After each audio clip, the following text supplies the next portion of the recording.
weak. The building may look pretty, it may go up tall, but eventually it's going to crumble. But when that foundation is deep and bedrock and those caissons are in the ground, you can build, nowadays, you go over to Asia, they're building these buildings in the Middle East, 150 stories. It's unbelievable what's happening. So I learned a lot, and for me, I'd never built a high-rise before, so I was sent to a town called White Plains, New York. Anyone ever hear of White Plains, New York? Great town, great town. And I was sent there to shadow a fellow who was the chairman of a major construction company, and he was going to teach me how these buildings are built. And again, we talk about fear. In the beginning, I was afraid of this guy. He was this big, burly guy from Brooklyn. He had a very thick Brooklyn accent. He worked in construction. This is when the Sopranos TV show was very popular. So my mind was really playing tricks on me. But it turned out this guy was brilliant. And he taught me one of the most important lessons I think I could have learned as an entrepreneur. And I was on the job about a week. I was in over my head. I was a little bit lost. I didn't know terminology. I didn't know any of the people. And I was fearful. And as I was leaving the office that afternoon, this fellow turned to me in his thick Brooklyn accent. And he said, "Hey kid," he said, "be the conductor." And I looked at him and I was afraid. I said, "Will do. Have a great night." Now I had no idea what he meant by that. And I'm riding back into Manhattan from White Plains, and as I'm riding back there, I started to think about it. Be the conductor. Was he referring to the conductor of a locomotive? What was this guy getting at? And then it hit me. He was referring to the conductor of an orchestra. You see, the conductor of an orchestra has all these expert musicians in his or her pit. And those musicians play their instruments to absolute perfection.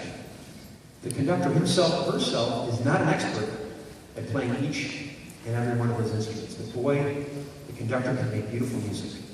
And the moral of that story is that we have to be the conductors of our lives. We have to check our egos at the door, and we have to realize, wait a minute. If I conduct, maybe I can find someone who can help me, who can take me to the next level. Maybe there's a better way. Maybe there's a more efficient way.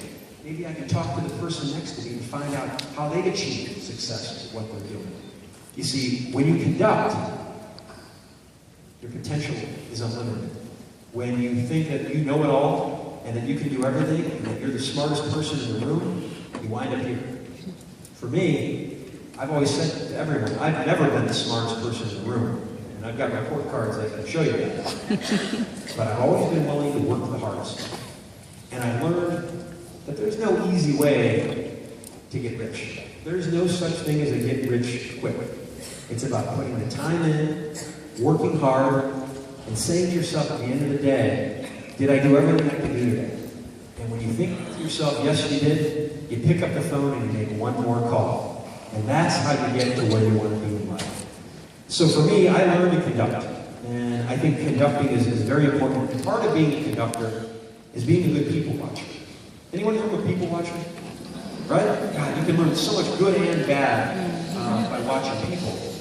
And for me, I've been very fortunate because I've been able to meet and get to know probably some of the most famous entrepreneurs our generation has ever seen. Obviously, Donald Trump.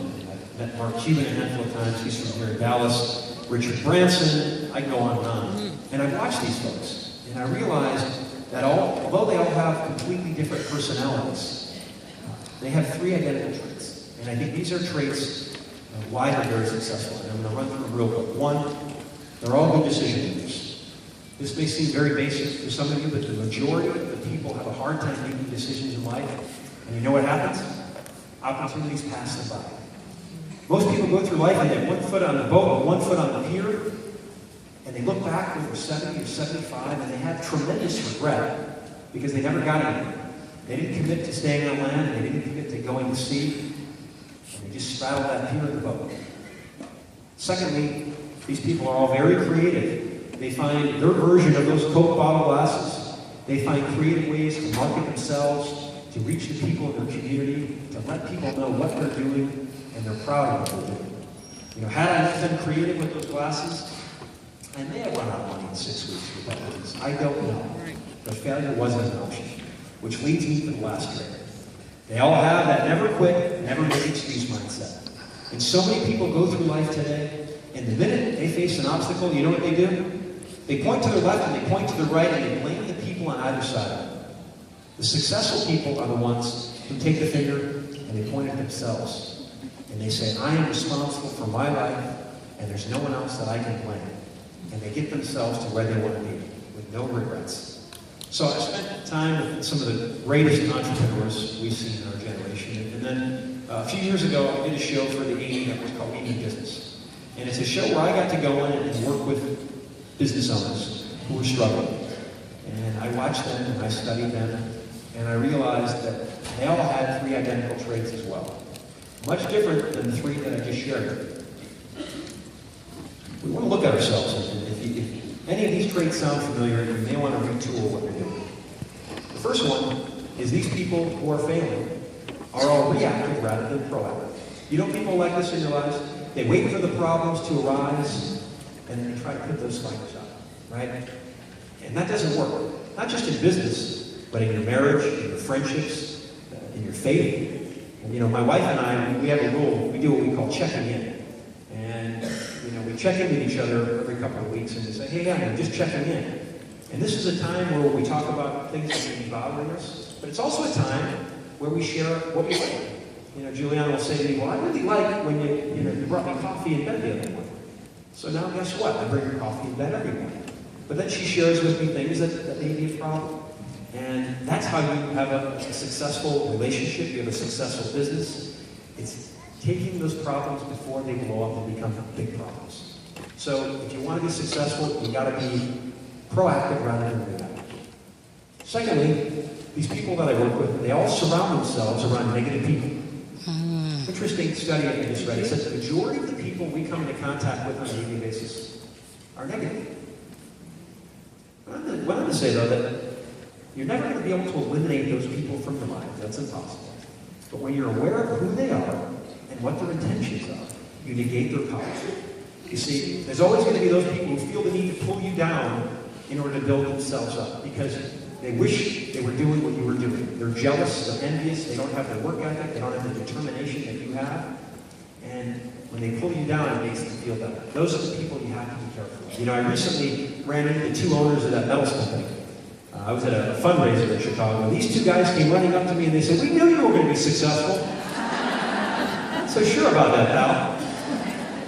So, the people who are struggling are reactive rather than proactive. They surround themselves around negative people. And lastly, it's about potential. Potential is probably the best God-given asset we have, yet it is truly the most underutilized. And I really believe that when we're born into this world, God gives us a certain amount of currency in the form of potential. And it's up to us to make it grow. It's up to us to make it multiply. Yet so many of us don't do anything with it. I want to end with this story. I was reading a book the other day that someone gave me on an airplane. It was a Joel Osteen book. I'd never read any of his books before. I think he's from the state of Texas. Yeah.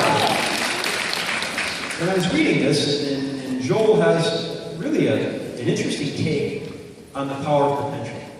And I think everyone in this room will really appreciate it. This is what Joel writes.